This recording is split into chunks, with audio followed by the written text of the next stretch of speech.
जय हिंद दोस्तों, स्वागत है आपके अपने परिवार एग्जाम पीक पावर में। मेरा नाम है योगेंद्र और आज की सेशन में हम आपके लिए लेकर आ गए इंपॉर्टेंट क्वेश्चंस जो कि आपके एग्जाम में पूछे जाएंगे। तो इस क्वेश्चन को आप लोग जरूर जरूर ध्यान में रखिएगा, बहुत ही इंपॉर्टेंट क्वेश्चन है और इस सेशन को कंप्लीट वॉच कीजिएगा ताकि आपका जो एग्जाम में जब ये क्वेश्चन आएगा तो इस क्वेश्चन को अच्छे तरीके से पॉइंट बाय पॉइंट आप लोग डील कर सकते हैं अपने एग्जाम में। और अभी तक आप लोग इस सेशन को लाइक नहीं किए हैं तो पहले तो सेशन को लाइक कीजिए, अपने दोस्तों के साथ शेयर कीजिए और चैनल को सब्सक्राइब करके बेल आइकन को ऑल पर प्रेस कर दीजिए ताकि आने वाले जितने भी सारे वीडियो हो सबसे पहले आप तक पहुंचे। और मैं बता दूं आपको सेमेस्टर 1 से लेकर सेमेस्टर 8 तक यहाँ पे सभी पेपर का कंप्लीट तैयारी करवाया जाएगा। तो इसीलिए हम आपसे बार बार रिक्वेस्ट कर रहे हैं कि चैनल को जरूर से जरूर सब्सक्राइब कर लीजिए। और इसी पेपर का बहुत सारे सेशन जो कि पिछले ही सेशन में करवा चुका हूँ, उन सारे सेशन को अभी तक आप लोग नहीं देखे हैं तो इसी वीडियो के डिस्क्रिप्शन बॉक्स में आपको प्लेलिस्ट का लिंक मिल जाएगा, वहां से जाकर आप लोग सीक्वेंस वाइज सारे के सारे सेशन को देख सकते हैं। उस सेशन में लगभग आपको उस प्लेलिस्ट में लगभग आपको 15 से लेकर 20 सेशन आपको दिखाई देंगे। उस सेशन उतना आपको अगर वीडियोज को अगर कंप्लीट कर लेते हैं तो उससे बाहर आपको कुछ भी पढ़ने की जरूरत नहीं है। और जिन भी स्टूडेंट को अगर आप लोग अगर पेड पीडीएफ चाहते हैं डाउनलोड करना तो आप लोग इस नंबर पे कांटेक्ट कर सकते हैं जो कि नंबर है 9430702606। आप लोग इस नंबर पे व्हाट्सएप मैसेज के जरिए हमसे कुछ भी डॉट वगैरह होता है आपको एग्जाम से रिलेटेड क्लास से रिलेटेड सारे के सारे डॉट आप इस नंबर पे मैसेज कर क्लियर कर सकते हैं। और साथ ही साथ आपको व्हाट्सएप ग्रुप में भी ज्वाइन करने का जो कि लिंक आपको प्रोवाइड करवा दिया जाएगा। और जो स्टूडेंट टेलीग्राम चैनल को ज्वाइन नहीं किए तो टेलीग्राम चैनल को भी ज्वाइन कर ले, वहां पे क्लास रिलेटेड एग्जाम से रिलेटेड सारे के सारे अपडेट वहां पे दिए जाते हैं। टेलीग्राम चैनल का लिंक आपको इसी वीडियो के डिस्क्रिप्शन बॉक्स में सबसे लास्ट में मिल जाएगा। तो चलिए देखते हैं क्वेश्चन में पूछा क्या जा रहा है। क्वेश्चन को हम ध्यानपूर्वक पढ़ते हैं। तो गुप्त काल को स्वर्ण युग क्यों कहा जाता है, वर्णन करें। यानी कि गुप्त काल था, गुप्त काल को स्वर्ण युग किस किस कारणों से कहा जाता है तो चलिए उसके बारे में हम लोग देखेंगे, जो कि इसका उत्तर यहाँ से स्टार्ट हो जाता है। और आप लोग प्रयास कीजिएगा किसी तरह से पॉइंट बना बना कर ही उत्तर लिखें अपने आंसर शीट में, समझे। तो लिखेंगे हम लोग गुप्त काल जो कि 4वीं से 6वीं शताब्दी तक इसका शासन काल रहा था, को भारतीय इतिहास में स्वर्ण युग यानी कि गोल्डन एज कहा जाता है। किसको? तो गुप्त काल को। और ये कब से कब तक चला था? तो 4वीं से 6वीं शताब्दी ईस्वी तक। समझे, ध्यान में रखेगा इन सारे पॉइंट को। यह समय भारतीय सभ्यता के विभिन्न क्षेत्रों में क्या हुई तो उन्नति और समृद्धि का प्रतीक है। गुप्त साम्राज्य के शासकों के अधीन भारत के आर्थिक, सांस्कृतिक, वैज्ञानिक और बौद्धिक क्षेत्रों में महत्वपूर्ण प्रगति हुई है। किस काल में? तो गुप्त काल के शासन काल में, समझे। चलिए आगे देखेंगे। गुप्त काल को स्वर्ण युग कहे जाने के मुख्य कारण क्या है तो निम्नलिखित यहाँ पे आने के नीचे दिए हुए हैं। तो चलिए उसको हम लोग एक एक पॉइंट कर हम लोग इंपॉर्टेंट पॉइंट जो भी होते हैं उस पॉइंट को हम लोग आज की सेशन में देखेंगे। जो क्या आता है फर्स्ट पॉइंट में आ जाता है राजनीतिक स्थिरता और समृद्धि। राजनीतिक स्थिरता और समृद्धि किस प्रकार से था गुप्त काल में, जिसका आता है सबसे पहले हम लोग देखेंगे राजनीतिक एकता। राजनीतिक एकता किस प्रकार से था तो गुप्त शासकों ने एक बड़े भूभाग पर स्थिर और शक्तिशाली साम्राज्य की स्थापना की। यानी कि जो गुप्त काल का जब शासन काल चल रहा था उस शासन काल में क्या किए थे तो बहुत ही ज्यादा मतलब कि अपना जो साम्राज्य था उसको बहुत ही ज्यादा बड़े लेवल पर विस्तार किया।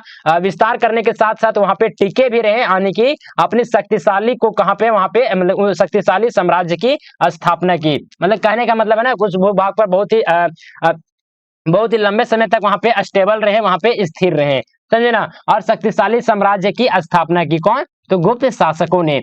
सम्राट जिसमें से कौन कौन से सम्राट हैं तो समुद्रगुप्त के बारे में हम लोग पढ़ लिए हैं, समझे ना। इससे पहले जो सेशन हम करवाए थे समुद्रगुप्त से ही रिलेटेड सेशन था। तो आप उस सारे सेशन को नहीं देखे हैं तो इसी वीडियो के डिस्क्रिप्शन बॉक्स में प्लेलिस्ट का लिंक दिया हुआ है, वहां से जाकर आप लोग देख सकते हैं। नेक्स्ट फर्स्ट में आता है समुद्रगुप्त, फिर देखेंगे चंद्रगुप्त द्वितीय जिसको हम लोग विक्रमादित्य भी कहते हैं, और नेक्स्ट में आता है कुमारगुप्त जैसे महान शासकों ने साम्राज्य को क्या किया तो विस्तार और स्थिरता प्रदान की। चलिए आगे आते हैं नेक्स्ट पॉइंट में हम आते हैं आर्थिक समृद्धि।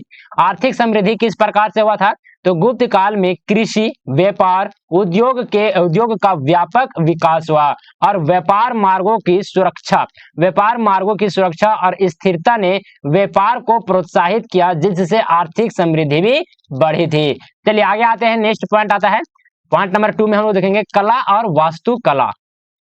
कला और वास्तुकला किस प्रकार से था, इसका फर्स्ट पॉइंट में हम आ जाते हैं, इसी का सब पॉइंट है पॉइंट नंबर 2 का, मंदिर निर्माण। गुप्त काल में मंदिर निर्माण की परंपरा को क्या की गई थी, तो शुरुआत हुई थी। अजंता और एलोरा की गुफा, देवरानी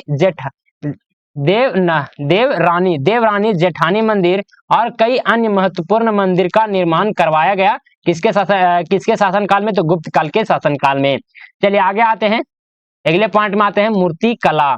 इस काल में मूर्ति कला का क्या हुआ, तो विकास हुआ। मथुरा और सांची जैसे स्थलों पर उत्कृष्ट मूर्तियों का निर्माण हुआ था। चलिए आगे आते हैं, अगले पॉइंट में आते हैं चित्रकला।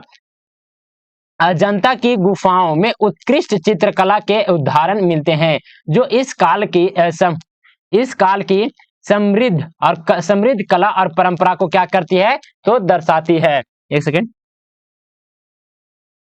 चलिए आगे आते हैं, नेक्स्ट पॉइंट आ जाता है पॉइंट नंबर 3 में हम लोग देखेंगे साहित्य और विज्ञान। साहित्य और विज्ञान किस प्रकार से था, सबसे पहले हम लोग क्या देखेंगे, तो साहित्य को देखेंगे।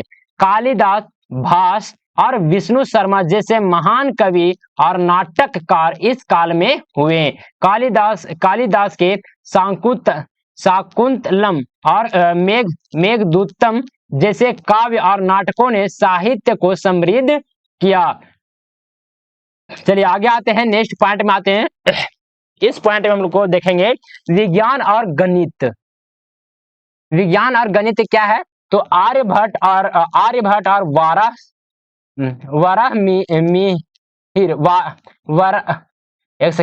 वराहमिहिर जैसे महान वैज्ञानिक और गणितज्ञ इस काल के हुए। आर्यभट्ट ने आर्यभट्टीय नामक ग्रंथ लिखा। समझे, किसने आर्यभट्टीय नामक ग्रंथ लिखा था, तो आर्यभट्ट ने लिखा था, ध्यान में रखिएगा, जिसमें गणित और खगोल शास्त्र के महत्वपूर्ण सिद्धांत वहां पे देखने को मिलता है। चलिए आगे आते हैं, अगले पार्ट में चिकित्सा। इसमें देखेंगे गुप्त काल में चरक और सुद्रुत जैसे चिकित्सकों के कार्यों का संकलन और प्रसार भी हुआ, समझे ना, जिससे आयुर्वेद का क्या हुआ, तो विकास हुआ था। चलिए आगे आते हैं, अगले पॉइंट में हम लोग देखेंगे धार्मिक और सांस्कृतिक प्रगति किस प्रकार से हुई थी गुप्त काल में, तो चलिए उसे भी हम लोग देखते हैं। धार्मिक सहिष्णुता। गुप्त शासकों ने हिंदू धर्म को संरक्षण दिया, लेकिन बौद्ध धर्म और जैन धर्मों के प्रति क्या, तो सहिष्णुता दिखाई, अन्य सभी उनको भी सम्मान दिया गया। इस काल में धार्मिक संस्थानों और विश्वविद्यालय जैसे कि नालंदा का विकास हुआ था। किस काल में नालंदा का विकास हुआ था, तो गुप्त काल में हुआ था, आप लोग ध्यान में रखिएगा, समझे। चलिए आगे आते हैं त्योहार और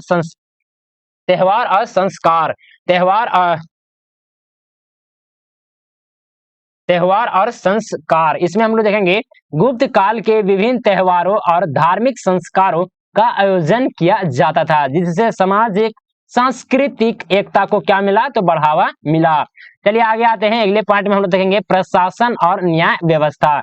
प्रशासन किस प्रकार से था और न्याय व्यवस्था किस प्रकार से था, तो चलिए उसे भी हम लोग देखेंगे, जिसमें से सबसे पहले देखेंगे प्रशासनिक कुशलता। गुप्त शासकों ने एक प्रभावी प्रशासनिक व्यवस्था स्थापित की, न्यायिक प्रणाली और कर व्यवस्था को क्या किया, तो सुव्यवस्थित किया, यानी कि उसको सुधार किया गया, बढ़िया से उसको लागू किया गया, मतलब सुव्यवस्थित किया गया, जिससे शासन की स्थिरता बनी रही। अगले पॉइंट में हम देखेंगे सामाजिक व्यवस्था। किस प्रकार से सामाजिक व्यवस्था था, तो समाज में वर्ण व्यवस्था और सामाजिक संरचना को सुव्यवस्थित किया गया, जिससे सामाजिक स्थिरता और सांस्कृतिक विकास को बढ़ावा मिला। अब लोग चलिए इस क्वेश्चन का निष्कर्ष को हम लोग देख लेते हैं, जो कि इंपॉर्टेंट ये बन जाता है, इंपॉर्टेंट पॉइंट हम लोग लिखेंगे निष्कर्ष। जैसे कि आप लोग का सब्जेक्टिव एग्जाम होगा, तो निष्कर्ष लिखना बहुत ही कंपलसरी हो जाता है आप लोग के एग्जाम में, तो निष्कर्ष लिखना आप लोग बिल्कुल भी मत भूलिएगा। कोई पॉइंट को अगर मिस कर दीजिएगा तो चलेगा, लेकिन निष्कर्ष लिखना आपको एकदम कंपलसरी होता है सब्जेक्टिव एग्जाम में, समझे। तो निष्कर्ष में हम लोग क्या लिखेंगे, तो गुप्त काल को स्वर्ण युग कहा जाना उचित है, क्योंकि इस समय में भारतीय सभ्यता ने अपनी सांस्कृतिक अपने सांस्कृतिक, वैज्ञानिक, आर्थिक और राजनीतिक ऊंचाइयों को क्या किया था, तो छुआ था। यह काल भारतीय इतिहास के सबसे प्रसिद्ध और उन्नत समयों में से एक है, जिसमें आने वाली पीढ़ियों के लिए एक मजबूत सांस्कृतिक और बौद्धिक विरासत छोड़ी है। चलिए, आप लोग को ये सेशन कैसा लगा प्लीज हमें कमेंट के माध्यम से जरूर बताइएगा।